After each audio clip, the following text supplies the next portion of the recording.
App के जरिए cab service देने वाली ओला और उबर जैसी कंपनियों को बॉम्बे हाई कोर्ट ने फटकार लगाई है।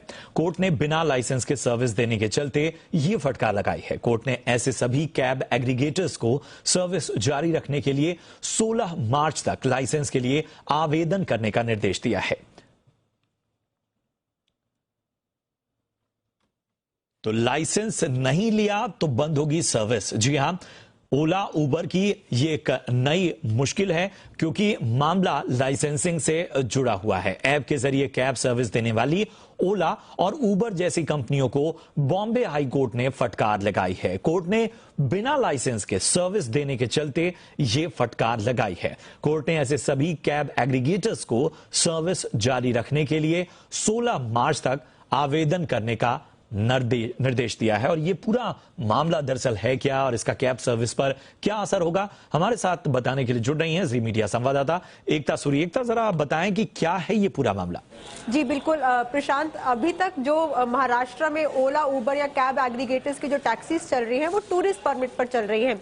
अब ये सारा मामला ये है कि महाराष्ट्र हाई कोर्ट ने साफ कह दिया है कि अब आपको लाइसेंस लेना पड़ेगा टैक्सी के लिए, जिसका मतलब ये होगा कि अब इन लोगों को भी एक तरह से हम अगर आम भाषा में समझाएं, सरल भाषा में, तो जो काली पीली टैक्सी है उसी की तरह इनको लाइसेंस लेना पड़ेगा। महाराष्ट्र सिटी टैक्सी के इनको लाइसेंस मिलेगा। अब उसके हिसाब से जो इनका जो किराया है वो राज्य सरकार तय कर सकती है। कैब एग्रीगेटर्स का किराया, इसका फायदा कंज्यूमर को पहुंचेगा क्योंकि अधिकतर हमने देखा है कि इन कैब एग्रीगेटर्स में ओला उबर की टैक्सीज में जो किराया है वो बहुत ज्यादा कभी कभार बढ़ जाता है। इसके अलावा ड्राइवर कभी भी कैंसिल कर देता है राइड या फिर बुरा व्यवहार होता है। और अगर हम शिकायत दर्ज करने जाते हैं इन कैब ओला या उबर कैब्स की, तो इनकी एप्स पर एक तरह से ऑटोमेटेड सिस्टम होता है। कोई शिकायत सही तरीके से सुनता नहीं है या एक्शन नहीं लेता।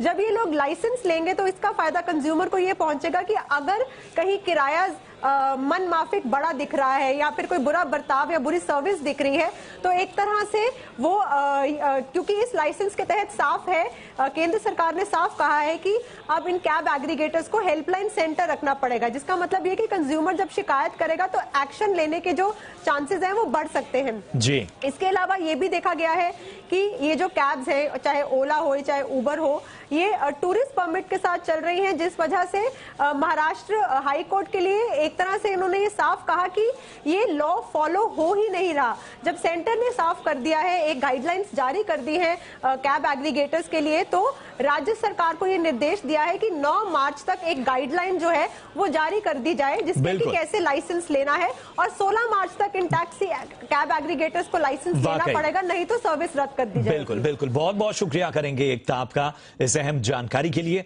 बढ़ते हैं अगली अहम